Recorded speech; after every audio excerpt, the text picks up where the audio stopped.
My name is Alan Alvarez, also known as Cheese. I am from Venezuela. I was born in Venezuela, but I grew up in Trinidad in the Caribbean, and now I live in Spain since 2016. And I speedrun Super Mario 64. Mostly. I, of course, have dabbled in Legend of Zelda Ocarina of Time for about 1 year. I did some Celeste for a few months. I did Odyssey for like a week. That really messed up my hands, so maybe kind of regret it. But yeah, that's pretty much it so far. Well, growing up was a bit tough because I grew up in a pretty struggling third world country that most people don't even know exists, And I guess growing up, it was a very strict environment, very, if you don't do well in school, you're going to be in trouble kind of thing. My parents were, funny enough, extremely strict with video games. I was never allowed to play video games, ever. We were only allowed to even take the consoles out of like storage in summer vacation and Christmas holidays. Like not even weekends. So, growing up, I knew I always was like really into video games. I would say borderline addicted. All I wanted to do is play video games. But because my parents never let me play, when I did play, all I did was play because I never got to actually play. So when I did, all I wanted to do was play video games. I always knew I was really good at video games. Every time I played against friends or pretty much anywhere I was with people, I would pretty much almost always dominate in any game that we played. I always knew I had a knack for it. And then around high school got really hard. Like where I grew up in Trinidad, the school system is based off of the British system. So it's a very hard system. You learn everything usually a lot younger than you usually would. Like by the time I was 14, I was already starting to learn like pre-calc and stuff. It's like very difficult, very difficult schooling. So high school got really tough. I realized that I hated what I was studying too. So everything I chose was like, I don't like doing what I'm doing. That affected my relationship with my parents a lot because we used to fight a lot. And then when I was a bit older, 16, 17, they started letting me play more video games. And then I played a lot of video games and did not do a lot of school and not a lot of studying. So it was a lot of fighting, a lot of arguing. But then I tried to tell them, listen, I don't like what I'm doing, and it couldn't really accept it. So in my main final exams, I guess you would say, I did pretty well in high school, but then we have like a 2 years extra schooling that you do, which is almost like preparation for university, which I did really bad at. And those times in my life, I kind of thought, oh, my life's going to be in shambles. I don't know what I'm going to do. And then right after I finished that is when I started speedrunning. Like a week after I finished school, I told my parents, I need a year off because I don't know what the hell what I want to do. And they were like, we don't want you to take a year off because you're wasting your time and whatever. But I basically told them, give me a year off, and I pretty much immediately got into speedrunning. I started playing Mario, and that's kind of like where everything started. I just started playing, and I played every day, and I started streaming, and that's kind of where my whole streaming career started. A year and a half later, I moved to Spain, and my life pretty much changed. So I kind of just made a life for myself. I just decided, screw it, I'm gonna do what I like doing right now, and it's this, and I basically made a career out of it. So I'm pretty proud. I would say I'm proud of that.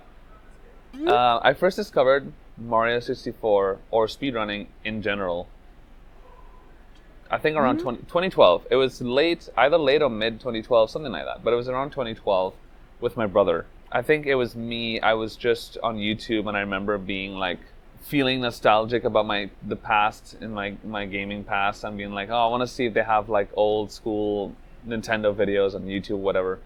And of course, like as many people who did find out about speedrunning back then, they would type in something on YouTube like Nintendo 64 or Mario 64, Zelda. They would type in like those old game titles, and usually the first things that came up were like TAS videos or the GDQ 2012 videos. So the first ever speedrunning thing, I believe, was the 0-star TAS. I saw that, and of course, like anyone else, I was like, who the heck is TAS? Like, what is this, or who is this? I don't understand what I'm watching. And then the second video I watched right after that was the Narcissa Wright Ocarina of Time video. One of her speedruns, all dungeons, I believe, in OOT, and it was like seeing a person playing it was like that. Was me and my brother were like, of course, dumbfounded, and we were like, oh my god, what is this?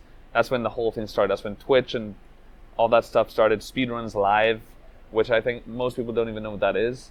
Speedruns Live was the OG speedrunning hub for speedrun streamers. So you would go to Speedruns Live and see all the people that stream on Twitch that are speedrunners, and then you would then click their stream and they would take you to their Twitch, and that was like where we had that open all day, you know, like, oh my god, speedrunning. We used to watch ZFG, Caleb Hart, those are like the OG speedruns I always used to watch, right?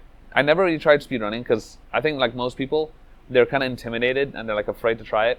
So I remember in 2013, there was at one point where I tried playing Ocarina of Time. I tried learning ISG and very simple things. And I was just so overwhelmed because back then especially there was not very much good guides and stuff. So I was like, I didn't know what I was doing.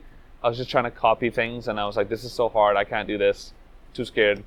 And funny enough, my brother was a speedrunner before I was. My brother in 2013, he was speedrunning Sunshine. He speedran. There was a really popular game back then called Dishonored. It was like a PC platformer, very cool game. He used to speedrun that game. He used to speedrun Link Between Worlds. He did a lot of games. And I never really tried it. I don't know why. I was still in school, I guess that's probably why. And then 2014 is when, as soon as I finished school, I was like, screw it, you know. I was watching a lot of Punkei. That's when like Punkei's era started. Punkation beating Siglemic. And I was like, I gotta try Mario. So I just started playing Mario on my Nintendo Wii on the VC version.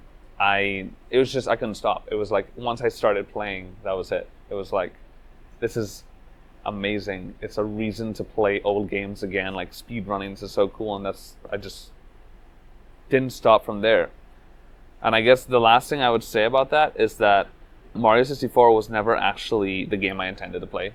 My favorite game was always Ocarina of Time. That was always the game I wanted to try. It's always the game I watched the most, but then it ended up just being Mario 64. And I just kind of rolled with it, so I would say that I think the main reason as to why Mario 64 is one of the most iconic speed games is because of how the movement is because how the movement works in the game. And just, you know, by chance, the way the game was coded, it makes the movement so rewarding and fun to practice. So people who get into Mario or watch Mario, people who watch Mario and they see the movement and how the game is played, the first thing they think is this looks like really high skill level, very intense, very fun to play. And when people play, they realize it is fun to play in the movement. It's very hard, but very like, satisfying, that kind of thing. And I think that's why the popularity mostly comes from. And also for the fact that people like Siglemic were the ones who really grew speedrunning, was like the king of speedrunning, along with Narcissa Wright and a few others probably. And Siglemic happened to play Mario 64. So it kind of just was automatically one of the speed games. And because it's such a good, optimized and movement-based speed game that is rewarding to play, it kind of just makes it even more of a reason to be such a good speed game. And I guess what else I could say about the movement is that Mario 64 really is like almost a pure muscle memory-based game, in a sense that I would say, if I had to put a number on it, 95% or more of pure physical muscle memory practice-based game, whereas there's a lot of speed games that have different styles that are basically categorized differently, like more RPG-based speed games and stuff that are not very movement-based at all. You would say it's more like 50-50, or like 50% movement practice-based, optimization-based in terms of movement, and then other 50% is made up of text box optimization, which is like the whole thing in itself, which is kind of weird because a Mario runner is not used to that because there's not a lot of text box stuff. But playing Ocarina of Time, for example, there's a lot of focus that goes into optimizing text box mashing and stuff that actually saves a lot of time. It's crazy. And other things like there's RNG factors and making the right decisions in battles and stuff like Final Fantasy, that kind of stuff. It's a whole different type of speedrun experience. But yeah, I guess that sums up the movement in Mario. I guess. I guess my first ever experience when I felt or said to myself like, wow, like I think I'm starting to become a big deal, was when I broke the emulator 120 record in September, I think 2014. Because I started playing on VC on the Wii for the first 3 months, and then I moved over to emulator because my TV stopped working for a while. So for 2 months. So in my first 5 months I was playing on VC and then emulator. And when I moved to emulator, you had save states. You can save state everywhere, and that's when I really started being able to like practice a lot of stuff and learn new stuff. Because when I was on VC, I had no practice codes, nothing. It was literally just playing the game. So when I went to emulator, I was grinding practice and learning new stuff. And then near the end of my emulator experience, I broke the 120 world record on emulator, which was like a 146 something at the time. And that was a really good time back in 2014, right? So when I got that time, I had a lot of viewers in chat, almost like 200, which was a big deal for me back then. I remember thinking to myself, like, wow, people are going to start taking me seriously now. Even though people are memeing, like, oh, it's MU, no one cares. People are smart enough, they realize that he got a 146 in emulator, this guy's good. He's getting good. And that's when I started thinking, like, I could, like, make something out of this. Like, it's pretty crazy. A lot of thoughts came into my head, like, maybe I could start a streaming career. Maybe I could actually, like, make a career out of this in streaming and make money and show my parents, like, look, I'm actually doing something on my free time. I might become a streamer. Like, so it was a lot of excitement, but also like nervous. Like, I need to like maybe show my family that I could do something here. But I was just so excited. I was pretty much playing every day, all day then, and that also happened to be more or less when I met Simply. And when I met Simply, like the whole me Simply era started, playing all day, every day together. And yeah, it was, I would say, one of the best times of my life. Even though I was in Trinidad, I wasn't happy being there at all. I was very happy being part of the community and all the stuff. So it was awesome. So I would say when it comes to motivation, I guess I could break it up into two different parts. The first part would be the actual gaming experience, and the second part would be the community experience. And the gaming experience part would be like when I'm playing good, or I feel good about how I'm playing, and most importantly, if I'm getting runs going consistently, and I get to finish the game, or at least a large portion of the game consistently, I'm pretty much always motivated. That's the most motivating feeling, because it feels like I'm progressing. And the way speedrunning works, it's kind of like, speedrunning is almost like a dangerous drug, because speedrunning really is that literal progressive activity where you can literally see your progress in numbers. It shows you green and red, and like it literally, you see green and you get dopamine. You're like, I feel good. You can see your progress. So that's almost like the addictive thing, like, oh my god, I want to keep going because I keep getting better, and that's such a good feeling, and that motivates me. So like once I'm playing good or getting runs going and if there's a flow, I'm always motivated to play. And when things are not going well, and especially in Mario 64 being such a hard game and such a reset heavy game, if I'm resetting a lot in the first 5 minutes, whatever, and it happens a lot, very quickly, now especially since I've been playing for like 9 years now, especially now after playing for so long, if I'm resetting a lot in the beginning and it's not going well, within an hour I'm like, I don't want to play anymore. Like, I'd literally rather do anything else. And especially now more than before. Also, I guess one thing to add to that is when you're practicing with friends. Like, one of the most motivating things is when you're just in Discord calls with friends and playing together, which I need to do more of. I wish I could do that more of, because that is something I miss so much. That helps a lot. So like being part of the community and playing in call together, that is like probably the best thing you can do when it comes to motivation. So more people should do that if possible. And I guess with the community side of things, coming to like PACE, coming to events and stuff is really motivating. Because like I would come to these events, see everyone playing, or play myself, or compete, whatever it is. And then when I get home, I'm always like immediately motivated.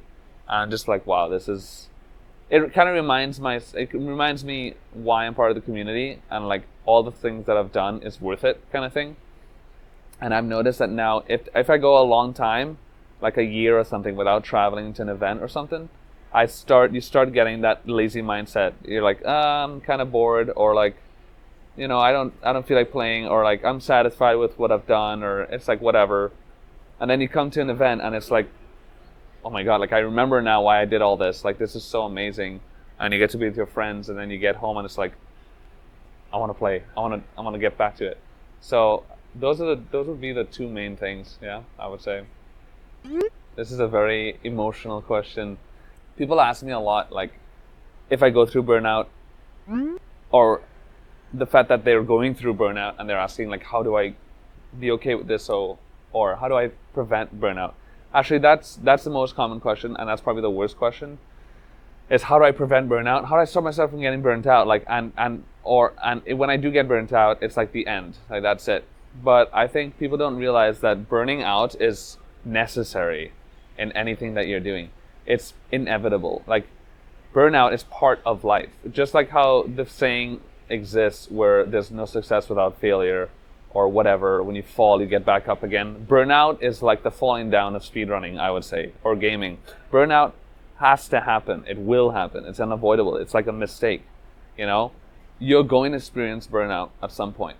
There's no way of preventing it, because if you're a speedrunner, and you take it even remotely seriously, and you, from the beginning, tell yourself, all right, I just started speedrunning, and I'm going to take it seriously. And I'm going to plan to do it in a way where I'm going to prevent myself from burning out. That's impossible, because you don't know how or when burnout's going to happen. But you can't be like, I'm going to practice 3 hours a day maximum, and do this amount of runs every few days, and that way I can prevent burnout. No, like you don't know what's going to happen, or because even if you do that, you can get burnt out in a year's time.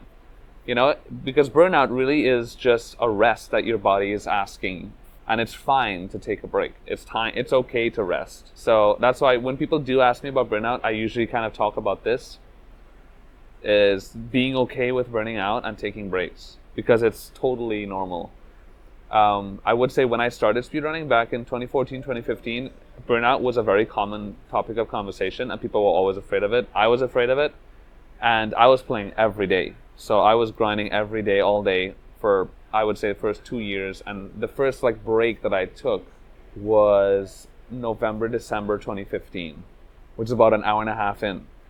And I remember being terrified. I thought, oh my god, I'm quitting. That's it, I'm done. Because I was going through a really hard stage of my life. That was right before I moved to Spain as well. And I was going through a hard stage of my life, and I was feeling burnt out. So I decided I'm going to take a break. But I thought that was it. I'm done, because I'm burnt out, and that burnout means this, which is you're done, and this is bad. And then 2016, 5 months later, I came back. I started running OOT. That's when I started running Ocarina of Time. And then around April, May of 2015, I came back to Mario. 2016, sorry. I came back to Mario, and it was just like before. And I was like, oh, okay, I'm back now. Okay, it's fine. Everything's okay.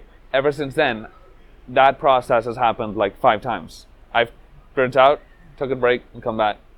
It just happened again. I haven't been playing the past 6 months, because after PACE November, I went really hard. I won the tournament, and it was a lot, and I decided I want to take a break. I'm very tired. And I haven't been playing much at all for the past 5 months, and I thought that's okay, because I know now that that's just part of the process. So the answer to how do I deal with burnout would be accept it and don't be afraid of it, basically. Well, people ask me all the time what my favorite star is, and I always say it's Bows in the Sky Reds, which happens to be the last star in the game too, but I think Bows in the Star Reds is my favorite star because it's a long star, but throughout the entire star, you're doing non-stop, cool, interesting movement.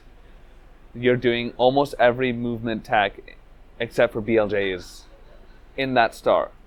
So I think that's a perfect example of everything into one star in more or less exactly 1 minute long of just pure concentrated movement, And I think it's because I'm really into content in this case, the content would be the star, the Bowser in the Sky Reds, the content of what you're doing involving the most of the movement tech possible. So like you have almost all the movement tech in one star. I think that's the coolest thing ever, you know, as opposed to doing like a 10-second star and trying to optimize as much as possible, which is really cool as well. But for me, I'm really into like the longer, heavy stars that involve a lot of different movement. And I guess that's why I'm so gravitated towards 120 star too, because it has so much of these 100 coin stars that are so long and so convoluted, and that's what I really like. I like the long 100 coin stars and all these different things. So I'd say Bowser in the Sky Reds, or honestly any Bowser stage red coin star, because they all are long and very like take a lot of practice, a lot of tech, and I like that a lot. You're taking me back 9 years, dude. I would say that the hardest strat that I've ever had to learn in Mario 64 would be probably assless in Rainbow Ride. The reasoning would be the amount of time that was spent trying to learn it, because it took me almost 2 months. I was also one of the first people to really try to get it down RTA. I was the first 120 star runner that ever did assless. And then I performed it here in Pace last year and did it twice and got like an insane goal, and that was like insane. Going for assless. Assless! Yeah! That trick, I remember while I was trying to learn it, I remember thinking, this is impossible. I don't understand how we can ever do this. And now many people do it. Now it's a strat, right? Which always happens in Mario. But it's a very close battle between assless and maybe Jeremy Cannonless, the old strat. Jeremy Cannonless, which shout out to Siglemic. Funny enough, he helped me figure out the movement for that strat. But most so because Jeremy Cannonless was just like perpetually inconsistent. I did it for like 4 years and it was always just such a hard and inconsistent strat, which I'm glad I don't really do it anymore, even though I hate frame walk. But Jeremy Cannonless was ridiculous. So nerves in speedrunning is like, I would say, half of the battle of getting good at speedrunning. It is such a huge part in not only speedrunning, actually, I would say in all of, maybe in a lot of gaming in general, but in speedrunning especially, because speedrunning, the way speedrunning works is that you know exactly what's going to come up because you've done it a million times. But even so, you're still terrified about what's about to come because you know you have to perform it perfectly, or well, not perfectly, but you need to perform well and you need to do it. And I think that what's funny about speedrunning is that what makes it more scary is that you know what's coming up. So in your mind, it's like, I know what's coming up, I know how to do it, so I should not screw it up. But the fear of that you could screw it up and it's going to make you feel worse because you know you shouldn't, because you know what's coming up, makes you even more nervous. It's kind of weird. But knowing how to deal with nerves in speedrunning is a huge aspect in actually getting good at speedrunning and consistent, I would say, easily. One proof of that is if you look at pretty much, I don't know, the last 10 or more, most of the 120 star world records that you would look at, almost all of them have pretty bad tippies. Like the last few stages are always pretty messy compared to most of the run. Tippy is hard, sure, but everywhere else in the run is pretty hard too. Like, it's a hard game. And I think it has to do with when you get to that point, your heart at that point has been beating fast for like 40 minutes. And then you get to Tippy and it's like, I need to keep playing, and you're so close to the end, so your mind and kind of wants to like give up or finish because you know you're so close to the end, but you can't, and then you start messing up. That's what happens in Tippy. And people call me a clutch god in Mario, and they tell me I have plot armor because I'm very good at clutching the end. And I think it just comes from having that experience of having to deal with those nerves and clutching at the end. So I got to a point where I'm pretty good at controlling my nerves now, but that's a skill that you develop over time. That is part of the skill of being good at speedrunning, not just being able to be good at Mario and go fast. That's why it's a difference between single star runners and RTA runners. Single star runners are insane with movement, but they can't just do a 120 run and get a good time. That would take a very long time, because that's a huge part of it. It's almost like an art. It really is. Dealing with nerves, simple things like knowing how to breathe properly during stars and after stars. It's a really cool aspect of speedrunning, I think, that people probably overlook a lot. And I guess what all I could say is that it's something that you have to kind of develop through time or get better with through time. I don't think there's any like strat of dealing with nerves that you could kind of just cheat it, and just be good at it. It takes time, for sure. Yeah, so I got my first world record almost exactly a year after I started, because I started in April 2014 and I got my first record in April 2015. I remember back in that time, in January of 2015, a runner by the name of Nero X2 came back to the scene. And he was an old school player before that was really good. And he came back, and we didn't really know who he was, but he came back and he basically started this bop project and destroyed everybody within months. And he got the world record with like a low 142. And he was doing all these strats and stuff that we've never heard of before. That's where the continue without saving menuing came from, was Nero. He was not saving after every star, and we were mind blown because we always thought that was way too slow or scary. And then that's when that started. A lot of other little things that he kind of was doing that we learned from him. And then he brought down the record to 142.08. And around April is when I got my first world record. But I remember for those months we would always have conversations in call. Me, Simply, and Punke, we were always in call. We always talk about the best possible 120 star time at that time. So I remember saying a lot, and everyone saying that 141.30 was like the limit at that time. Like 141.30 is crazy, and that's not going to be beaten for a long time. So the record was 142.08. And when I got my world record, I got a 141.16. So I beat the world record by almost a minute, which is insane. Even back then was crazy. I got that time, which destroyed the best possible time that we thought would happen, or could even happen. I remember literally hyperventilating when I got that world record.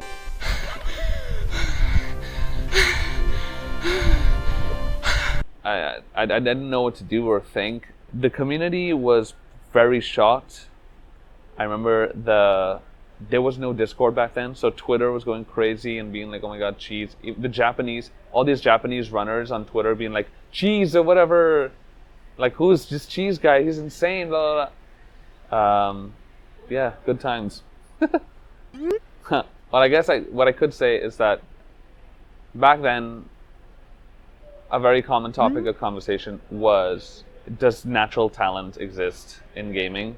And I think I was the reason why they were saying that. They were talking about that a lot because they saw how fast I improved, and so people would always bring up in the chats and stuff, do you guys think like natural talent is a thing? Because like Cheese seems to have a lot of talent because he just got good very fast. And I guess I realized that people have their own definition of what natural talent means, so it's a very subjective thing. And I think what I have that maybe nobody, but I mean like maybe a lot of people don't have, I guess, is the ability to see somebody playing a game or just see a video game being played and kind of almost immediately understand what the mechanics would feel like if I were playing the game. Because I think that's what I used to do all the time when I would watch games that I never played. I would look at the game and kind of almost immediately try to figure out like what the mechanics look like and how they would feel if I were to play it. And I almost already started learning the game just by watching it, because I'd kind of try to figure out how that would feel if I were to play it. So when I started playing the game, I kind of my brain and my hands would work in unity, and kind of, I think that used to help me get better at the game a lot, because I kind of just knew what I had to do to get better faster. I genuinely feel like there's people who have that ability to know what it is they need to focus on to get good at a game faster than maybe another person can. And I say that too because what I just said could be very controversial, because some people would be like, well, are you saying that some people just like suck? No. But there are some people that I used to play with too in the community that used to struggle a lot to get better. It used to take them a lot longer. They used to ask me and Simply and other top runners like why can't I get better, or like why am I not getting PBs? I don't understand why I'm practicing so much. I can't get better. And I used to spend time watching them play and stuff, and I kind of would notice things like that they spend too much time. It could be like they're spending too much time on the wrong stars, it made me thought like maybe they can't like figure out, they can't connect their brain with their muscles to like realize like, oh, I should probably not be practicing this, or maybe I'm not focusing enough on the optimization. I'm focusing too much on not making a mistake. Those kind of things that I do believe there's some sort of like natural ability. I think talent is probably the wrong word, but natural ability to understand like how to get better muscle memory and quicker. I guess I would say that. I guess on a tangent, I would also say that when I was in high school, my whole class did a test once to see what kind of learner you are. You know how they have you're a visual learner or auditory learner or kinesthetic learners, you know. And I remember doing the test, and like half the class, the results were that almost half the class were like visual learners, the other half were like auditory learners. And literally just me and one other guy we got kinesthetic, right? And kinesthetic basically means that we learn through doing, which basically implies muscle memory. So like our muscle memory is very strong and very, we learn through muscle memory the best, basically. And I think that's what helps me in video games, because video games is such a muscle memory based thing that's where my kinesthetic ability comes out. And I think that's also why I do other things that involve muscle memory. Like I play sports, I play music, so I play instruments, I do play sports, I play video games. That's like basically what I do, because my muscle memory it's very good that way, I guess. So I kind of just use those strengths. So, you know, it could be a lot of luck involved too. So, but yeah, that's a very hard question to answer, because it could be such a subjective thing, and it's something you could talk about for hours, because it's a really interesting topic, to be honest. But I guess I have a pretty good understanding of how my muscles work and how my muscle memory works, so I'm able to kind of use that to my advantage. At least that's what I think. I loved when me and Punke had our like competition era, because ever since I got my first world record, it literally was me and Punkation back and forth for years.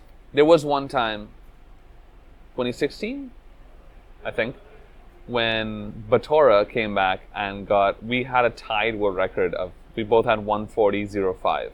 And I think I had the world record by like 0.3 seconds or something over him. Apart from that, it was just me and Punkation for a long time. And I loved it. I mean, it's probably, I would argue, is the reason why we kept playing and kept trying to push the time down, was because we had that competitive thing going on. I think that I would go as far as to say, like, let's say I never played the game and it was only Punke at the top. I think it's very possible that the 120-star world record would not be nearly as low as it is now if it was without the competitive atmosphere. It's really important. I think it's really important to have that. I don't think I could say that I ever felt like the competition became almost like a fear of like, I need to get the world record back, or I need to like maintain my top status, or else my status would be tarnished, or anything like that. Or the only time I really felt like upset that I lost the world record and like I was worried was the first time I lost the world record. I remember now, actually, when I got the first world record, 1:41.16, and then I kind of quickly beat it after with a 1:41.12. I remember kind of shortly after that was when SGDQ 2015 happened. When we went there, me, Punke, and Simply were all at that SGDQ. I had the world record at the time. And I remember losing, we did a 120-star race at that GDQ. I remember losing the race to Punke. And I remember feeling a bit bad about it. I was like, Punke beat me. And I have the world record. I don't know. I feel kind of weird about that, but whatever. And then shortly after that, right after that GDQ, I went to Disney World with my family. While I was at Disney World, Punke beat the world record. He beat the record and got the first 140. And I remember being upset about that. I remember being like, I can't believe he did. I remember telling my aunt at Disney World, and she was like, oh no. And I remember being upset. I remember being like, oh my God, that sucks. Like, I can't believe, like, I was upset. He's like, wow, he took advantage of me not being home, and he beat my record. But that was the only time I felt like that was like a real competitive, like, I need to beat this guy. Every other time after that, it's always been more of a friendly competition. More of a like, oh, I got to get him back kind of thing. Like, oh, this is awesome. Now I could play again and try to beat him again. A lot of people have asked me questions like, are you scared of people beating your world record? And I think it's only healthy for people to, for there to be that competition, because it ultimately would probably motivate you more. So I think the more, the better. So yeah, recently I started talking about how this might be my last one, like push for world record. And I guess the reason why I say that, people are still confused. I understand, understandably so. But I guess the reason why I say that is because for the past, like, I would say 2 years, more or less, I have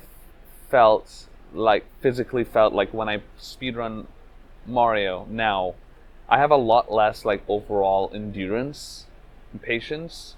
And I think that is just stemmed from the fact that I have been playing for 9 years. Like, it's a long time. I think a lot of people don't realize how long I've been playing.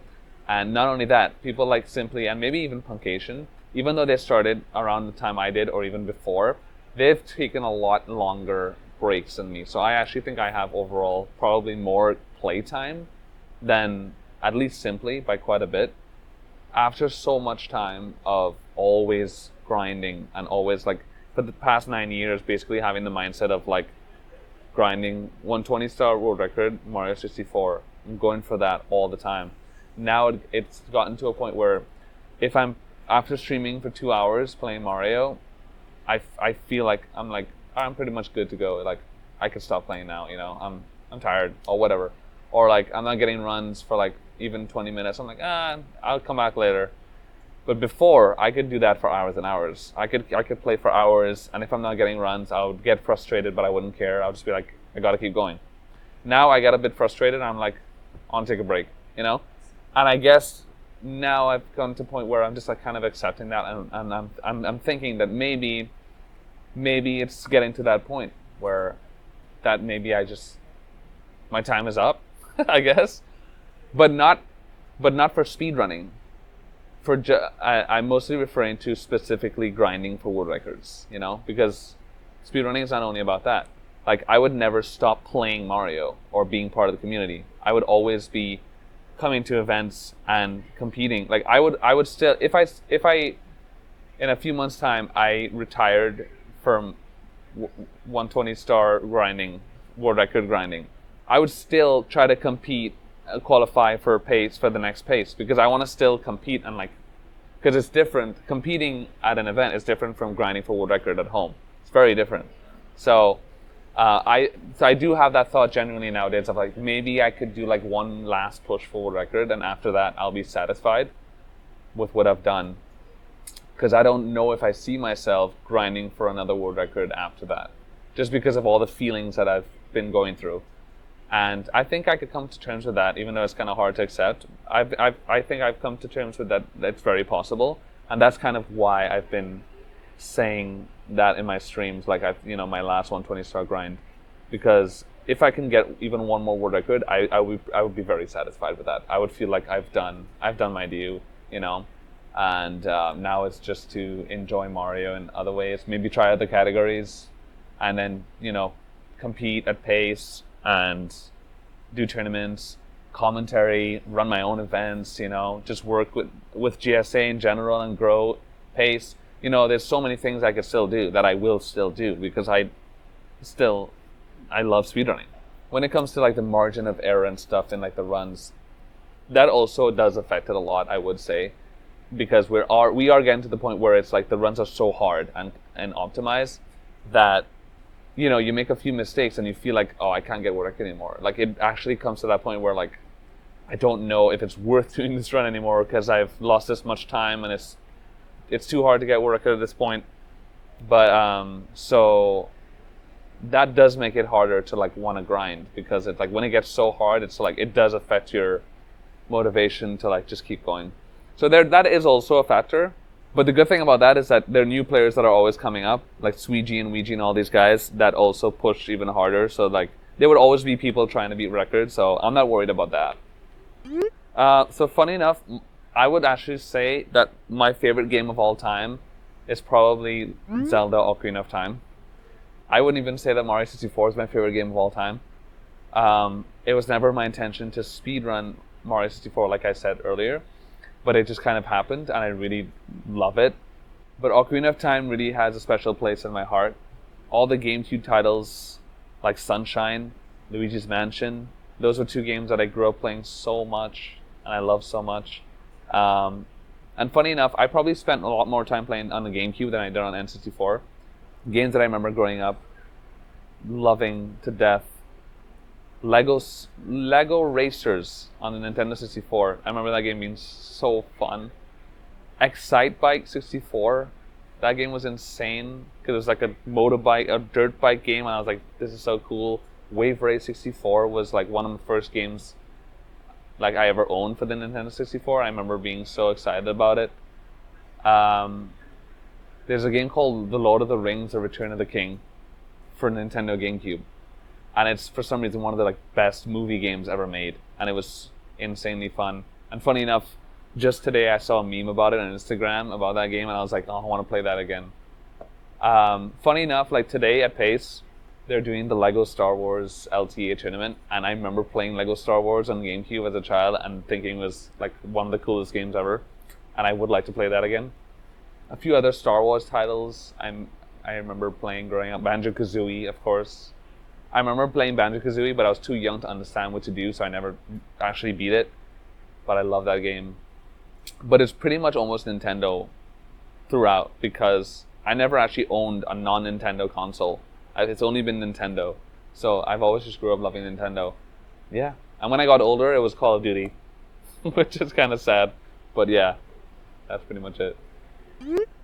When I took my first break from Mario, or from streaming and speedrunning in general, back in late 2015, and when 2016 came around, I remember thinking, like, why don't I try playing some of the other old games just to fool around on stream. And I remember playing Ocarina of Time on stream just casually, and some people in chat were telling me, I remember the stream so vividly too, people in chat were telling me like, oh, maybe try learning some speedrun strats or whatever. And I was like, alright, fine. So I learned some simple, like, the West to Kakariko and simple tricks. And I learned them pretty quickly. And I thought, like, wow, it's such a cool feeling to learn, like, really weird looking glitches and stuff in, like, Zelda. Because there are tricks that you would watch and be like, that looks so hard and weird, I don't understand. And then when you learn it, it's like, holy crap, that's really fun. It was such a cool experience to learn that stuff. And immediately I was like, this is very fun. I think I want to speedrun OOT now. Like, so immediately I was like, I'm gonna learn the No I Am No Wrong Warp, which is now known as GSR, which is basically like any percent no major glitches. It's about an hour, 30 minutes long on average. So I learned that category right away. It took me about 3 days of hard grinding to learn the route, and I did that for about a month. And I was absolutely loving it because I love OOT so much. I was really into the speedrun. And after about a month, I was immediately like, I want to learn 100%, because ever since I first started learning about speedrunning, my favorite thing to watch was always Ocarina of Time 100%. So I watched a lot of ZFG all the time. I just love, ever since the beginning, I love the long categories. I love like 100% categories. I love, because it's, the more content, the better. I think that's also why I love 120 stars so much. So I was like, I gotta learn 100%. So I remember I moved to Spain at that time, and when I was at Spain, I had like a laptop on a tiny TV. That was my whole setup. And I remember playing on emulator on OOT, which really sucks, and just learning 100% on emulator while watching like people's PBs. And I spent like a full week, 6 hours, 8 hours a day just learning the route. My first run was like almost 8 hours long.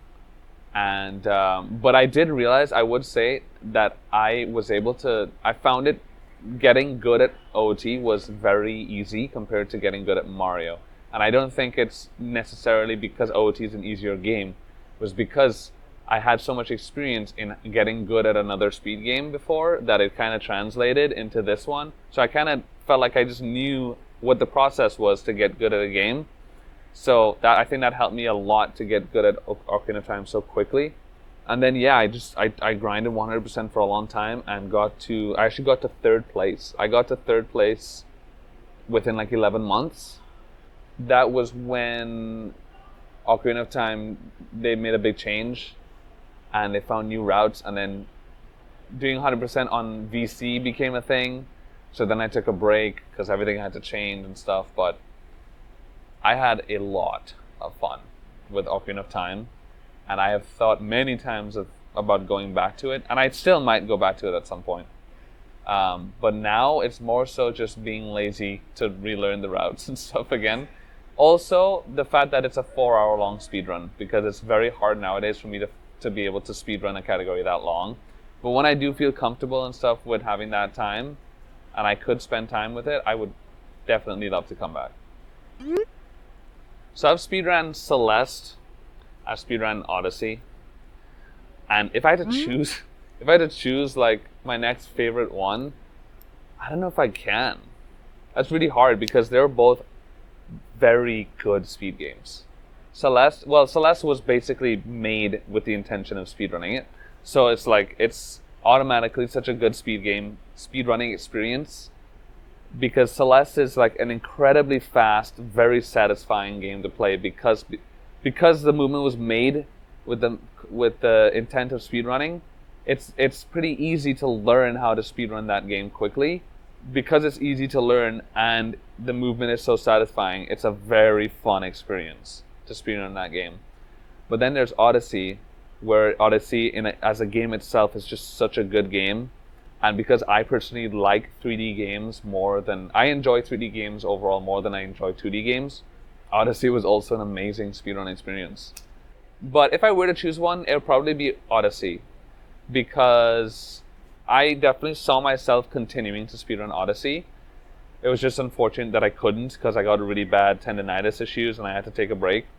So, because Odyssey was kind of out of the picture for me because of that.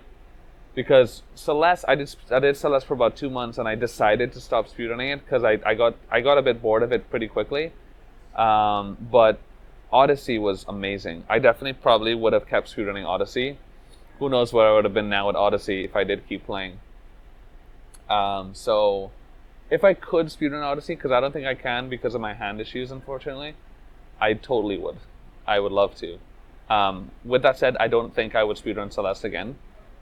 My favorite band of all time is a band called Dream Theater. I like all genres of music. If I had to say, I can't really pick a favorite genre. I don't think I can. I would say that the genre of music that I listen to the least by far is probably like EDM and general rap music. I pretty much never listen to rap music ever. But I could hear a lot of rap music and just think it's like, alright. But I personally, when it comes to music, I look for lots of melody and lots of like instrumentation. So that's why I gravitate towards more rock music and pop music, much more so than rap or more lyric-based music. So, and because rap music is so heavily based on lyrics and vocal performance, I guess that's why I'm not as interested in it. And I personally, me being a musician myself, I'm a drummer and singer. Anything that has great vocals, great melodies in the vocals, when it comes to like the singing and stuff, and of course, when there's great drums and great rhythms, I obviously gravitate towards that.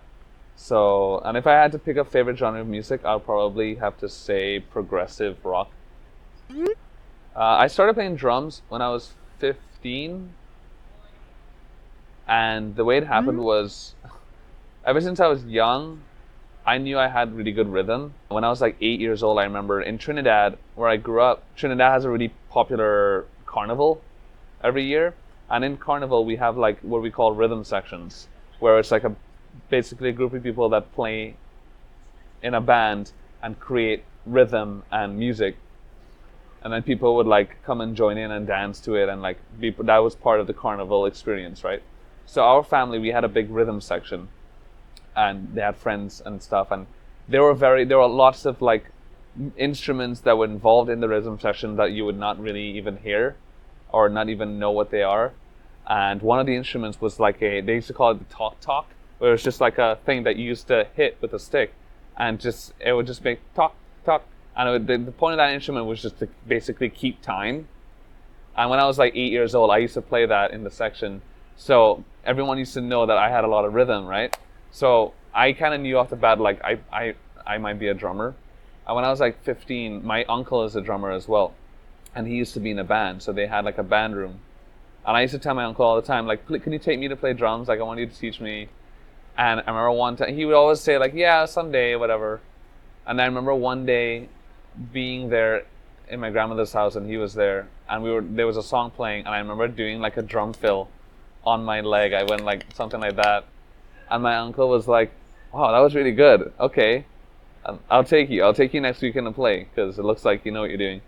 He took me to his drums, and it's the first time I played on drums, and I was like playing beats and stuff, and he was like, you already know how to play beats, like how do you do this? I'm like, I don't know, I just watch a lot of videos. I told you I wanted to play. And that's when I started, and the next year I joined like a summer rock camp, where it was like for the whole summer, and they would put you in bands, and at the end of the camp you performed at a show, like a competition, and it was like 10 bands, basically battle of the bands. And our band won. It was awesome. And that was like my first live experience playing music.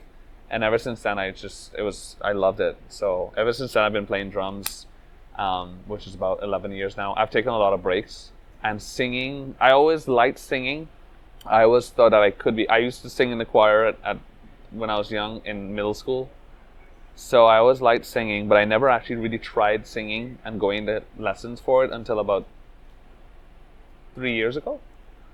And that's when I kind of started finally developing my singing voice. So it's still a long journey when it comes to that, but it's a huge part of my life. And I would go as far as to say that a lot of speedrunners I know tend to be musicians as well. It's a very involved thing, very connected thing, like music and speedrunning, or gaming in general. Music and gaming are so tied together. And it's very interesting. I don't know why, but it's a very interesting thing. So the first real band that I played with was actually a band with my brother. My brother plays guitar, and it was a very I would say progressive metal band, which is a lot of fun. But I was really early in my drumming life experience, I guess. So I was a pretty new drummer, and progressive metal has a lot of rock music in general on drums. Is probably one of the easiest genres to play because all the beats are very clear, and there's not a lot of dynamics in rock music, as opposed to like jazz or that kind of stuff where it's like extremely dynamic and knowing when to play harder, when to play softer, when to accentuate, when to do fills, when not to do fills, that kind of stuff. And rock music is just very in your face, very so it was not the hardest music to play, but it also involved a lot of stuff like double kicking and a lot of double feet work. And that was really fun because I could basically do whatever I want. Now I play with bands where we do a lot more different genres of music. So we do a lot of American blues.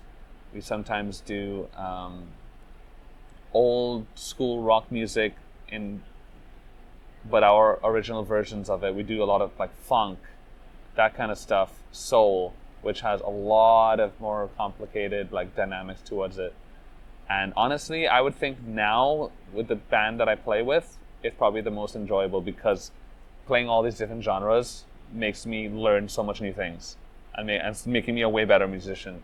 So I would say definitely now playing with bands where I have to be forced to improvise and play all these different genres is a really cool experience. So I grew up, ever since I was 8 years old, I've been playing sports. I played soccer for 10 years. I played tennis. I was completely self-taught in tennis. I taught myself how to play, and I got pretty good too. When I turned 17, 18, I did not like playing soccer anymore, and I decided to stop playing. And from when I was 18 to when I was about 21, which is kind of where I started speedrunning too, I was not doing any sports at all.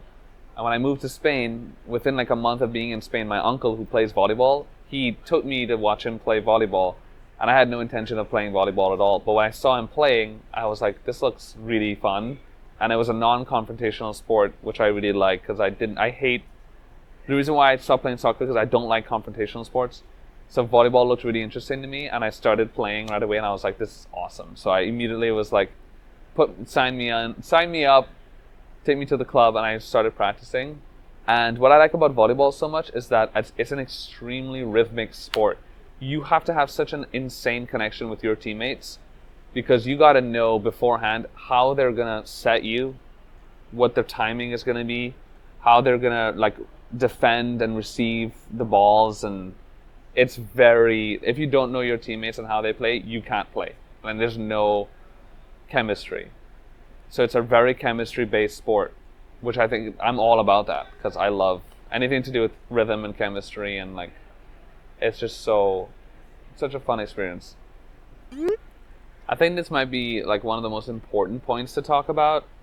I talk about this a lot in my streams and stuff, when it comes to like keeping yourself busy or being involved in other activities in general. I think it's really important having more than one activity or thing that you love doing. And I would say that I know a lot of speedrunners, like a lot of friends of mine, that basically they don't really do much else but speedrunning or but gaming or whatever, or they might just have that one thing that they're doing all the time. And that can get very tiring for your brain. It could also cause burnout a lot quicker and that kind of stuff, and it makes you more stressed out. And the more activities you can do, generally, I think it's better, because it's healthier for you mentally. It gets the dopamine running and makes you feel more productive. That's one aspect. There's many aspects. Another aspect of it is that physical activity, whether it's playing a sport or going to the gym or literally even going out and touching grass once a day, taking a walk, that stuff is so important. And a lot of people don't realize how important that is and how good it is for you mentally. More mentally than physically, obviously physically, but mentally more so. It sounds cheesy, but I've seen videos where they talk about studies where just getting some sunlight for a few minutes a day even makes your dopamine activate better. It makes you actually feel better. It's healthy for you. That just those kind of simple stuff are so important. When it comes to my side of things, how I balance all those things together, sometimes I don't think I balance it well, to be honest. There are times where I would have days where I'm not streaming because I've had like a volleyball tournament, or I've had some a concert to play in or something, and where I'll have to kind of like take time off of streaming to be able to do those things, What I would say though is that even though streaming is where I make my income, I have actively decided many times to not stream, which basically means not make an income, to be able to do my other activities like play volleyball or play music, because I want to, and it makes me feel better. And it's arguably, so like people would argue that it's not worth doing that, because to them making an income is more important than doing extra activities that they enjoy doing, that would otherwise not have any monetary gain to it. But I am the kind of person that would argue against that, because I truly believe that the most important thing in life is doing the things that make you happy, regardless of money. If you are financially stable, especially, you don't have to worry as much about money. I think even more so, it's important that you are okay with doing things that don't always necessarily have monetary gain to behind it. It depends on the person at the end of the day. Every person has different views on that. But I guess I would say my opinion is that it's the most important thing is making sure you're doing the things that you love doing, and that you're not putting off things you enjoy because you think you have to spend more time doing other things that are quote unquote more important. Because at the end of the day, the more things you do that you enjoy, the more excited you would be and the more motivated you are to wake up the next day and feel good about yourself, which in essence to me is the whole point of living. Is I want to wake up the next day feeling good about myself and feeling excited for that day. Otherwise, I think you're kind of losing out on life if you're just doing the things that you think you have to do all the time. This is another topic I could spend a long time talking about, but yeah, that's I guess to sum it up, that's why I do all these activities, because I'm very much that kind of person where I'm not gonna quit volleyball or music because I think like, no, I gotta grind streaming because I gotta make as much money as possible because I want to buy a house or something or a car. No, I can't, because I truly believe that you gotta do as much things you like as possible. The knowledge that I've gained on how my mental health functions has greatly improved, which makes me believe that I'm a significantly more mature person mentally because of all the activities that I do. Not necessarily would I say that I am always mentally stable, because everybody gets depressed, everybody feels down, everybody has those days, literally, like the song says. And I think that's inevitable. Like, you're always going to have those feelings of feeling bad or feeling sad or whatever. But I would say that my ability to understand my feelings and understand and to have a good background on what my mental state, or how I can not control but understand my mental state, has greatly improved. Which I think at the end of the day makes it basically just means that I am able to accept the feelings that I'm having. So if I'm feeling stressed, feeling anxious, or feeling depressed, I think I'm able to be mature enough to be like, this is okay, or I can remedy this with this, and understand that much better because of all the things that I guess that I do. Because a lot of problems that I know people have are not being able to accept what they're feeling and being scared of those things, if that makes sense. I would say my personality comes from... I would actually say that I think a lot of my personality comes from actually probably traveling. I think traveling, I talk about this on stream a lot, that I think traveling is the most important thing that somebody can do to widen their perspective and become more of an all-rounded person. Because from my experiences traveling around the world so much, has taught me how to deal with all sorts of different cultures and people and people's thoughts and opinions. Traveling basically makes it so that it puts you into places and situations where you have no choice but to make decisions and have conversations with people that you would otherwise never have. That kind of stuff. And that teaches you how to, I guess, become a more mature person, a more tolerant person, especially, and a person that can understand perspectives. And that kind of ties into building your personality and building like who you become. I would say like 9 years ago when I started speedrunning, I was also a lot younger, so I was more childish and immature in that sense. But I was definitely more socially anxious. I was more like unaware of how people behave and stuff. And ever since speedrunning, I've traveled so much to many different places in the world. And I think the traveling is what made me grow to who I am now. Or maybe that has influenced my personality to what it is now. Which is like, I have little to no social anxiety. Because I guess I understand, like when I approach people or situations that I don't know, from my experience of being around so much people in different places, I would kind of know, okay, how to behave or how to kind of like work out a situation better because of those experiences. And if you think about it, if somebody who grew up in a town that's never left their town, far less their country or anything, it's natural that they wouldn't know what to do or how to feel in certain situations if they were put into it physically, So I would say that traveling has the most influence in that. But also streaming. Streaming does, because streaming teaches you to always be thinking on the spot and like also dealing with haters, all that kind of stuff. And that also grows your tolerance and your endurance when it comes to dealing with people and not getting angry and that kind of stuff.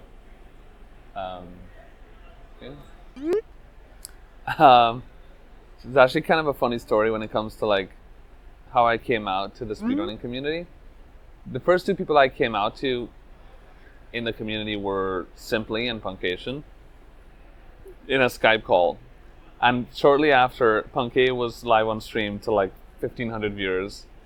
And I guess Punkay being Punkay, he literally just brought it up on his stream to all his viewers and was like, oh yeah, Cheese told me he was gay earlier. Like, and I was just like, what are you doing, Punkay? And then at that point, I didn't really care. So I was just like, yeah, it's true. Everybody in chat was like, what? Oh my God. So that happened. And then... But before rewinding back a bit, that happened about a year after I came out to my parents, to my family. And coming out to my parents, of course, was very hard, like it usually is to most people in the LGBT community or people on the spectrum, period. Because sexuality really is a spectrum. It took years to accept, and I think this happens to most people in the LGBT community.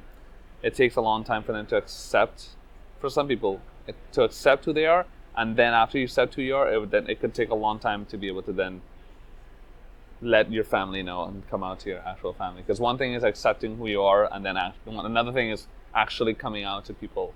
You know, I actually had it's kind of a sad story or experience for me. Or I had a friend who actually committed suicide in high school. He was gay and he was going through a really rough time, and he had very terrible parents, very homophobic parents, and he was getting blackmailed by his friends and very hard stuff. So when that happened, right after that happened, I kind of started telling. That's when I started telling myself, like, I need to accept who I am, because I realized that the reason why that happened to my friend was because he could not accept his situation, and his parents didn't make it any easier, and his friends. So I thought, that's when I realized I need to accept who I am. I need to stop being afraid, and I need to love myself.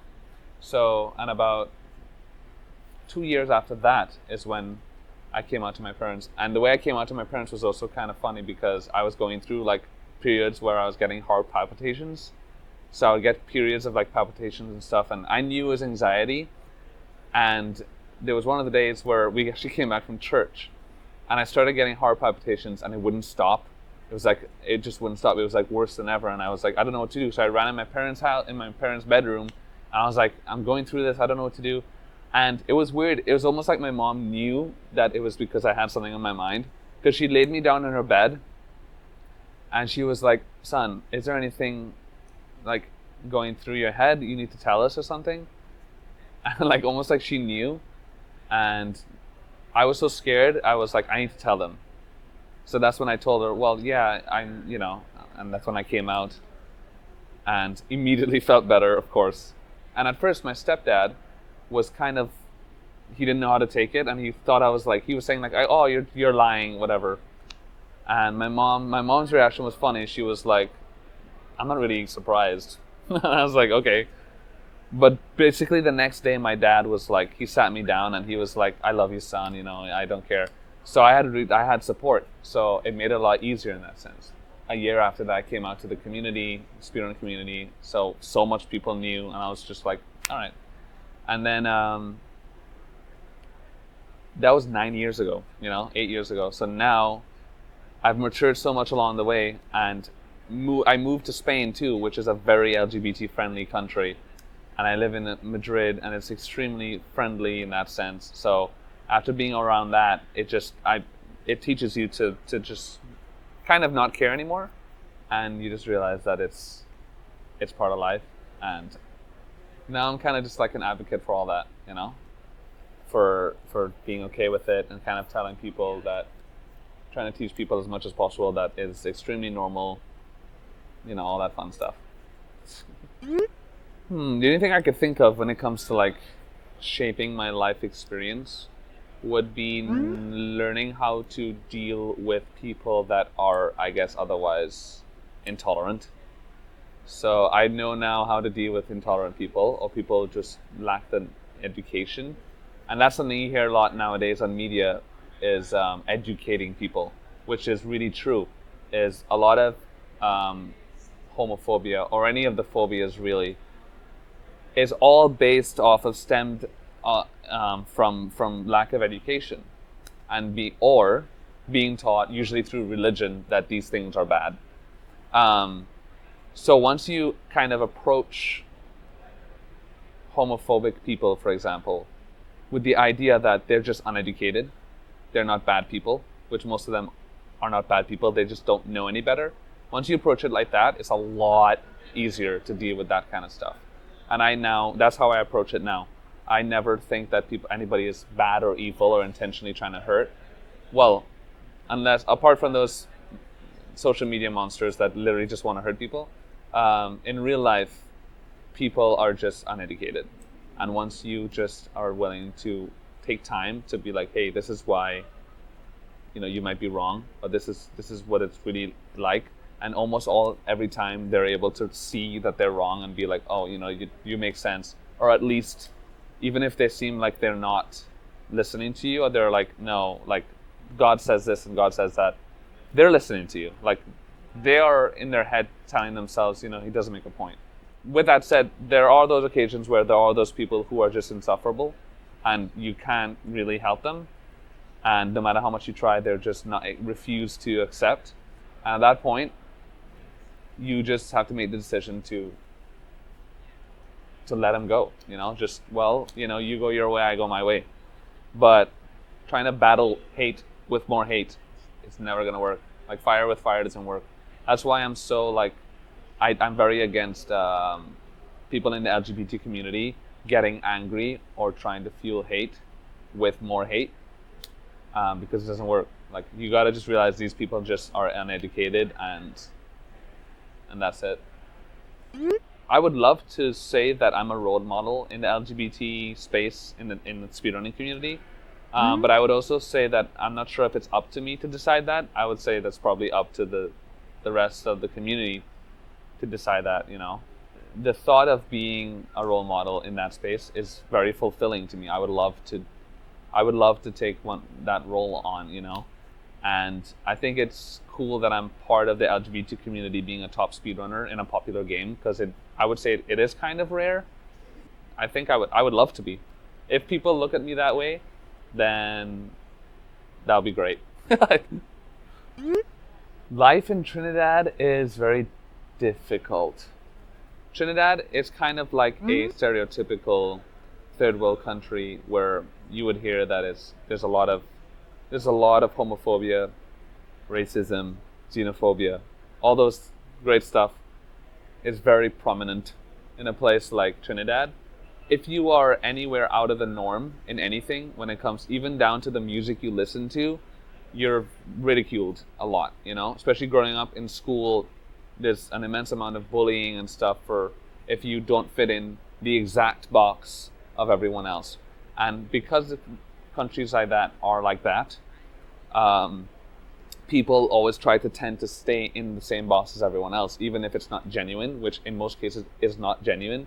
So even a lot of my friends growing up, I knew they didn't like listening to certain types of music. I knew they didn't like doing certain kind of things. I knew that a lot of them probably weren't even, heterosexual, for example. But they always just kind of put themselves in that box or pretended to be, because if you weren't, to avoid being ridiculed. And I guess I've always been that kind of person where it's too hard for me to accept doing or being things that I know I'm not or I don't like doing. So I had a really hard time growing up in Trinidad because of that. I was bullied quite a bit for my sexuality, for my lack of interest in doing things that other people wanted to do. And my parents are also very strict, not because they're inherently strict people, but because the culture kind of just drives that. Parents being very strict and pushing certain norms to their kids. And I would say that moving to Spain absolutely changed my life. Completely. I would go as far as to say easily that when I moved to Spain, an entire new part of my life started. Like, it was almost like my new life started. Immediately as I knew it. Actually, when I went to Spain, I only went to visit. I didn't go to live. But I remember calling my mom, telling her, like, 2 days in, I was like, Mom, I'm staying here. Like, I'm not going back. So, like, immediately a new life started for me. And it was the best thing I could have done, was moving. With that said, Trinidad could be great if you happen to fit in the box genuinely, you know? But if you don't, then it really is borderline impossible to really be happy, you know? I love living in Europe a lot, but there is definitely a problem when it comes to my streaming schedule. I'm pretty much almost forced to stream for American time zone because of the way the viewership works, and I kind of grew my stream around getting mostly American-based or North American-based viewers. And also, like, I also have a lot of Latin American viewers, which are basically, it's the same time zone as North America. So I would say probably about 75 to 80% of my viewer base is North American and Latin American time zone. So being in Europe, which is at least 6 hours ahead, I'm kind of forced to stream at night and have a night schedule, which, if I were to be very honest, now I definitely would rather have a normal morning schedule, like waking up in the morning, going to sleep at night. I could physically feel the difference. When I wake up in the morning, I feel better. I feel more, even more energetic at times, waking up in the morning, as opposed to like my normal schedule, which is, I would say, sleeping around on average 6 a.m., waking up like 2 p.m., sometimes even worse. Apart from that, it's more or less okay. I am interested in trying to have a more normal streaming schedule to see if it works out when it comes to the viewer numbers and that kind of stuff and the more logistical side of things. But if not, then it's just kind of something I have to accept, you know. And I'm used to it at this point, but yeah. Growing up, I always had kind of like a normal mom and son relationship, which was, you know, she was always there, and she's a extremely hardworking mom. But now more than ever, I really have a close relationship with my mom because she moved to Spain with me almost 2 years ago. And because I'm an adult now, she is much more involved in my personal, like, experiences when it comes to adulting. So, like, stuff like paying bills, taking care of the house, and making hard decisions and stuff. She's really much more involved in that now because I'm at that age where she's able to help me much more with those kind of things, you know? Whereas when I was younger, it was just typical mother-son kind of like, do your homework, go to school kind of stuff. But I would say that my mom, thankfully, is a great mom, and she's always been there. And her priority was always her children. My mom, unfortunately, was always put in situations where she was never able to get a stable job or anything like that because she grew up always moving countries. Because her dad, my grandfather, worked in the oil business, so he was getting jobs in different countries almost every year, every few years. So she's lived in like 6 different countries in her life. So she was never able to get have stability in that sense, of job security. So she had a lot of struggles in that sense. And even now, she doesn't have a job because she's trying to get her immigration papers done in Spain, and it's a really long process. So she's had a very difficult life in that sense. And so I now more than ever especially try to help her out as much as I can. So we kind of developed more of a close bond there. And she is very supportive in what I do. And I can't really ask for more than that, to be honest, when it comes from mom. So the story of GSA is quite fun. GSA started in summer of 2018, right after SGDQ 2018, which was a great event. And I remember I attended SGDQ 2018, and Milo was there, but we didn't really know each other. And I knew who he was. He was a speedrunner at the time, and we met there. And funny enough, he was a big fan of mine, so he met me, and he used to tell me that he was like really starstruck when he met me. Right after that GDQ, it was in Minnesota, so Simply lived very close by, so we spent a few days at Simply's house after. And I remember while we were at Simply's house, we received a Discord call from Milo and Steve O'Boyle, who also is on the staff of GSA. we received a call from them saying that, oh, we want to talk to you about something important. And they told me that about this idea that they had. And they were like, yo, we have this idea where we have this idea of getting into the competitive speedrunning scene and kind of pushing competitive speedrunning. Because back then in 2018, it was still quite a niche thing, very rare thing, like competitive speedrunning. And they're like, we want to focus on growing competitive speedrunning and really add like prize pools and stuff and make it a possible, like, you know, big thing, apart from just showcase speedrunning marathons, which, you know, has kind of always been the thing. And I thought it was a great idea, of course. I loved it. And I was like, oh, this is awesome. And literally ever since then, this group was created, and it was like 6 or 7 of us, where we were just like, all right, what do we do? You know, and the first thing we did was we organized this big 120-star Mario 64 relay with teams, and we had it streamed on twitch.tv/speedrun, which the story of that is crazy because I was always very close friends with the creator of Speedrun.com, whose name is Pac.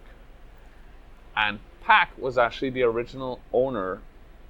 He was the owner of twitch.tv/speedrun. He owned that account. And he basically gave us the account, the channel on Twitch, and was like, you guys, yeah, it sounds great. I like the idea. It sounds fun. You guys do whatever you want with that channel. So we got the channel, and we did a lot of stuff there right away. Our first live event was PACE 2019, which was not even a year after we started GSA. So things grew pretty quickly, and we were able to secure a lot of like relationships. I met the guys from VG Bootcamp, Gamer and Apostle, at TwitchCon 2018, which was very coincidental because I was at TwitchCon 2018, and I was in like the speedrunning warm-up. They had like a room where people practice whatever. And Gamer and Apostle from VG Bootcamp just walked in the room and was like, yo, cheese. And I turned around and I saw it was them. I didn't even know they knew who I was. They walked up to me and they were like, yo, what's up, whatever. And we talked for a while. And then I actually brought out the fact like, hey, you know, we're starting like this competitive speedrunning org called GSA. And they were very interested. They were like, oh, that sounds awesome. Because, of course, they're in the competitive Smash scene. So they're like, oh, do you guys want to work together? We're like, okay, awesome. And they gave us this whole venue that we're in right now, and they told us that yeah, you could use the venue, you know, whatever. So that's how we were able to have PACE 2019, and it just kind of started from there. And I guess Milo was always, I guess he thought of me and a few others first when starting this org because he knew more or less who I was, and he knew that we would be interested in this. So it was just ever since then, and we're pretty much like best friends now. So I love this question because this PACE, of course, has the 120-star LTA championships for the world record circuits, and I competed at the last PACE in November and I won, which was awesome. But not competing at this PACE, or at least not even trying to qualify for this PACE, was a very difficult decision for me, but a very important decision. Because earlier this year, I was going through a lot of rough things. I would say that this year so far has been one of my hardest years of my life when it comes to like family issues and decisions that I've had to make, all that kind of stuff, financial stuff. And I was going through a lot, and during the qualifying stages for this PACE, I was noticing that I was extremely stressed out, and I was not enjoying the qualifying experience. And then I started thinking, I was wondering, like, why am I not having such a hard time like focusing and trying, you know, qualifying? And in the second round of qualifiers, I started having a thought, and I realized maybe I should just not compete. Maybe I should just not qualify, because I never thought that was an option. I was like, oh, I have to compete, you know. And then I realized it's okay to accept that. I was like, oh, okay, I think it's okay to just not compete this time, you know, it's fine. And it took like days, but then I finally made the decision. I was like, I'm gonna decide to just not qualify, to not even try to qualify, and just be a spectator. And I'm really glad I did that, because I needed a break. And I guess that goes back to the whole like burning out and needing a break, you know, part where it's important to sometimes just accept that, well, maybe now it's just time to to take a breather and have a rest. So I decided I'm just going to be a spectator. And with that said, I'm very excited to be a spectator because I've never been a spectator at a Mario 64 tournament event like this. So I think it's going to actually be a lot of fun being in the audience and kind of watching my successors, I guess, compete now, and just kind of almost being like a mentor, being there watching and, you know, seeing others compete. I think it's going to be a really interesting experience. So I'm actually looking forward to it. And I probably, you know, would step in the commentator's booth from time to time. So I'm actually pretty excited for it, to be honest. Man, I would say that the Mario community has grown it's grown like a, it's bloomed like a beautiful flower. You know, it's just like, I can't think of many better case scenarios when it comes to like where the Mario community could have been. Because right now it's amazing. Like the Mario community is only getting bigger, and all these events are just growing and getting more people in, and more people are willing to take time to attend events like these because they're so excited to meet others. Which to me is like probably the most important part. Is like being excited to meet your friends that you talk to online. That is so cool. It just keeps getting bigger. So I can't think of any other, you know, I think it's amazing what it has become. Because I've had those thoughts in the past where like, I wonder if the Mario community is like going to die out in a few years. I wonder if that's actually going to, but it just keeps getting bigger, you know? So I think it's better. It's the best it's ever been. And I hope it just keeps getting better, honestly. I could say that my goal right now for Mario 64, for Mario 64 specifically, I would say that I probably am focusing this year on like that last 120 star grind, and then after that happening, kind of just to see what I feel after that and what I want to do. It's almost like an excitement of like after the next world record, what is going to happen to me, to my feelings, like what am I going to feel like I want to do? Maybe I want to keep grinding world records again. Who knows, you know? So right now I think I'm just focusing on doing that last 120 star grind, but also kind of doing what I feel at the moment. You know, I'm kind of starting to become that person of like live day by day kind of thing, live in the present. So like I kind of just do what I feel. You know, if I wake up today and I really feel like I don't want to play Mario today, it's okay, I won't play Mario today. If I wake up and be like I want to play, I'll play. You know, I'm kind of living a day by day kind of experience now. And when it comes to general life goals, I've recently kind of become that kind of person that believes like life is short and I need to live it to the fullest. That's what I'm trying to say. I really got to live life to the fullest, because you really don't know what's going to happen tomorrow. And it's true. Like, and as I get older, I realize that a lot, that I really don't know what's going to happen tomorrow. And the things that I hear that happen to people or even loved ones, you know, that you don't expect to happen, and you realize that you never know what could happen tomorrow, or if you would even be here tomorrow. So I really value that much more now than before. So I guess now my life is more like when people ask me, geez, where do you see yourself in 10 years? My first answer is always, hopefully alive, because you don't know what's going to happen. So I'm kind of really more like living in the present now. I try my best not to worry about 5 years from now, but 10 years from now. I don't try to worry too much about the future and stress myself about it, because also through experience, every time I've tried to think like, oh, in 3 years, I probably would be here. I want to do this. It's always been completely different. So I kind of just focus on